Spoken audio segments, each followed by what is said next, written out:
talking to you. Today is Friday, the 3rd of July, 2026. My name is Francisco Gaffney, and this is my daily streaming all about governance, risk, compliance, and advisory boards. Right.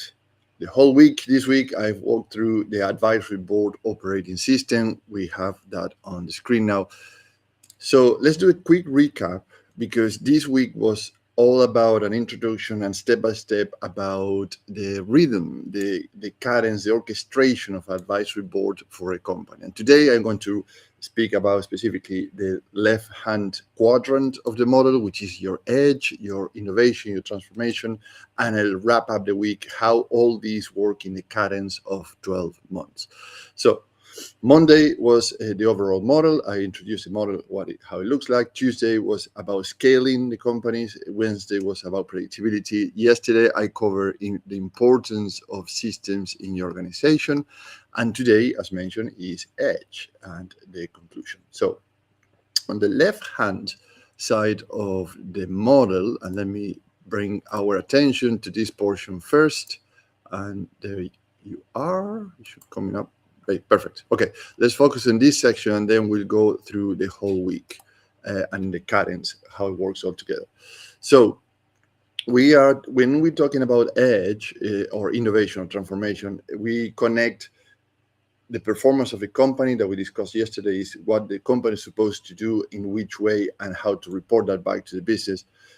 We talk about strategies and we talk about brand again. So this matters because the systems can help you become reliable, right? So all your assets, your governance, risk, compliance, and your performances. And that also can make you slow. And this is a challenge. So that's why we go on the left into what is innovation and transformation. So the brand that makes you known can also trap you in yesterday's story. So you're sleeping in your laurels, in other words. So the processes that reduce risk can also stop you responding when the market changes. So stop you to make you relevant, and not only for today's market, but also for the coming year's market. So the question is not anymore, should we change? The better question is, how do we change without creating a chaos for the future? So let's take a look at three problems with this. Problem number one is the fragmentation, and we spoke about this. The business review strategies, the talent, risk, capital, sales, transformation, they do that all in separate rooms with separate owners and separate language. But those issues are connected.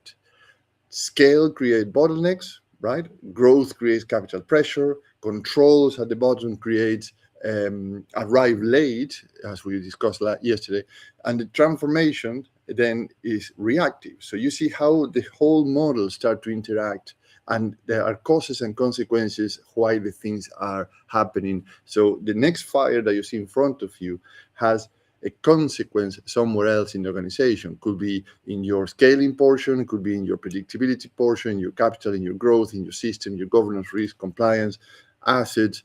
And so all these transformations have a consequence somewhere else. Problem number two is the legacy comfort. So the current model worked, the business model, so the leaders protect it. So, oh no, this is working. That's the way that we do things. And we've been very successful for the past 100 years. As I mentioned in May, I did a study with 40 companies in the US. That makes sense emotionally, right? But yesterday's strength can become today's drag. A system that once made the business reliable can later make it too slow. And problem number three is the unmanaged change. So the business starts projects, pilots, and technology work without enough discipline. And don't get me into AI, because this is one of the biggest challenges many organizations are facing today. So some ideas should be kept. Some of them should be killed, unfortunately, and some should be retested. But without a clear board rhythm, everything stays alive for too long. And let me show you this image that pretty much represents what I'm talking about, which is a lack of orchestration in the organization. So imagine a business running 4 separate clocks, right? One for growth, one for finance, other for controls, and the other one for strategies. So each clock works and they do a very good job. but they are not set at the same time. And the same time is a overall organization time. That is how good businesses lose the rhythm. And everyone is looking at a different time and they think that they are right. And they are right because they are looking in the right clock in their niche or the vertical inside the business. But a good practice is to orchestrate them, which is a picture on the right, to show the same time for the whole organization. So every time that you look your compass, your north, your time in the organization where you are, or the business unit that you're working on, you're saying the same time that all the other business units and part of the organization are looking at. So at that point, you have a very, very more orchestrated organization that can satisfy the model itself. That's when you start to see all these things together as a one thing, rather as an ecosystem, as an operating system of the organization, rather than something that is happening only in your business unit. So as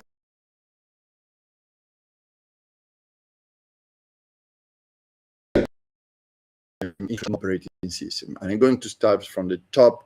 I'm going to clockwise to the right, bottom, and left. So on the top, the first quarter is the diagnosis. That's the scale quarter. And there's a few questions that are very valuable here. Where is the founder? Where is the founder still? The bottlenecks, for example. Where is the decision-making concentrated? Where are the capability gaps? Where does the brand still depend on one person? And the one person doesn't necessarily be the owner. It could be different managers or C-suite, etc., etc. Where are the partnership two personnel, right? So sometimes the partnership depends on people to work. They are not systemized. They don't have a common goal. They don't have a common business plan. On the right is the second quarter, the commercial proof. That is a predictability quarter, where you start to look into how the business is so predictable for the future, not based on past glories. So, for example, which revenue is high quality, which margins are defended, which assets deserve funding, which partnerships improve the business, right? So as we mentioned, the partnership, the business plan, the joint ventures, if you may, which part of the offer makes the company easier to understand. Now, on the third quarter of the 12 months, we go into the systems, the controls, the resilience. Where are the approval too slow? Where is the reporting too late? Where does the risk live in people's heads, right? We mentioned this a lot of times. Where does delivery need rescue? Where do the processes create more friction than protection, right? So sometimes you're working with things that are normalized workarounds. They are not really the right things to do. And finally, on the fourth quarter is on the left side of the model is your reinvention, your transformation, your innovation, how you make your company relevant, not only for today's market, but also for the future. That's the edge that you can gain. For example, what should be kept? What should be killed? And we talk about this Steve Jobs example that in 90-something, when he came back to Apple, he discontinued 83% of the production line, right? What we keep, what we kill. What should be tested? What should be protected? What should the market know about the company's future value? So altogether, those 4 quarters create a board operating cadence, not a thick strategy document, not another set of disconnected meetings. It's a cadence. It's a process that you go again and again and again, year after year after year. And here's the trick. The advisory board sits around that cadence and brings the right expertise at the right time. Here is a cherry of the pie, if you may. This is the key difference of everything. In quarter one, when we mention about scaling, you need experience in brand, people, succession, and partnership. So 3 months later, or 4 or 6 months later, you can change some people in that particular advisory board in the phase 2, when you're going into predictability, and you bring new board members that have expertise in pricing, capital raising, or portfolio experience, etc., etc. In the following quadrant, in the quarter that the phase 3, you may need expertise in audit, in risk, cyber controls, and operational performances. So you can swap members as you need in the advisory board for the portion of the milestone that you're working on.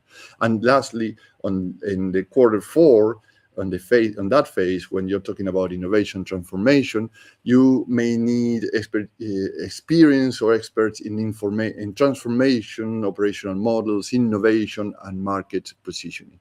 So you don't need all of those people permanently all the time from day one. You are calling them or replace or swapping them as the milestones or the next milestone is introduced after quarter.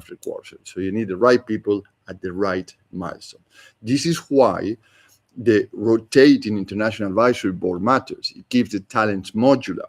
Members can be swapped every 6 months as the project changes. So this reduces the risk of hiring too early, hiring too narrowly, right? So we're focusing on this person and what happens when that project is complete, what you do with that person. So their capabilities are underused. Or you're paying for board consulting when the real need is targeted judgment and execution support, but you don't need consulting. So what you gain working with me, these three outcomes: differentiators and risk reductions. The outcomes is a business that becomes more fundable, more predictable, more scalable, and more transferable. The differentiator is that I do not offer advisory fog. I install an operating rhythm. That means milestones, scorecards, board level challenge, capability mapping, succession pressure testing, partnership logic, pricing and asset reviews, control, escalation, transformation, you name it. This is where the advisory board really pays their dues to the business. The risk reduction is the talent locked in and fragmented execution. So we remove that. The advisory board is modular, targeted, and refreshed as the work changes. So the business is not stuck with yesterday's specialist for tomorrow's problem, right? So you don't want people that did the business very well 10 years ago, and today they are a bit out of touch of the reality.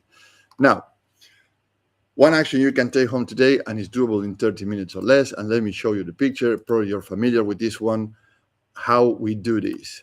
Very easy, how you can start this process. Put your last 4 company planning documents side by side and mark and make 3 piles in this quadrant. Where is the scaling, business, documentation or processes, your predictability, your systems, and your edge.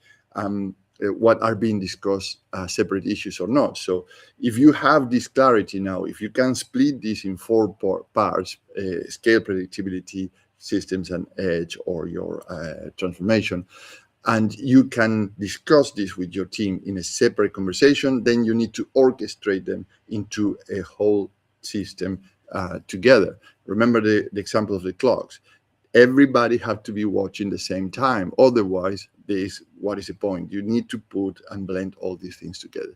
So, and then when you have this, let's say, this map of the organization together, mark where they should be governed as one sequence or required a phasing sequencing for everything to work together. So that is your first 12 months of advisory board operating system map. So let's pause it here for today and reconvene next week. I think that this week is very simple. Most companies do not need more noise. They need a better sequencing, a better understanding what is scaling, predictability, their systems, and the edge with the advisory board job, a rhythm, and a way to remove risk in order to propel the business towards the benefits that are planned rather than try to put the next fire down, as usually is the case. Now, if you are a founder or a non-executive director or in the executive team and you want to implement an advisory board operating system faster than hiring one executive without the consulting overhead, without the talent locked in, and with the ability to refresh expertise every 6 months, let's have a 30-minute chat so I can understand where you're coming from, where you are today, what you're looking for in the future. And we put together and designed a 12-month project with an advisory board actually very flexible and can bring 24% revenue increase and 18% more productivity. Now, let's stop for today, reconvene next week. Have a great weekend, and I'll see you on Monday. Thank you, and bye-bye.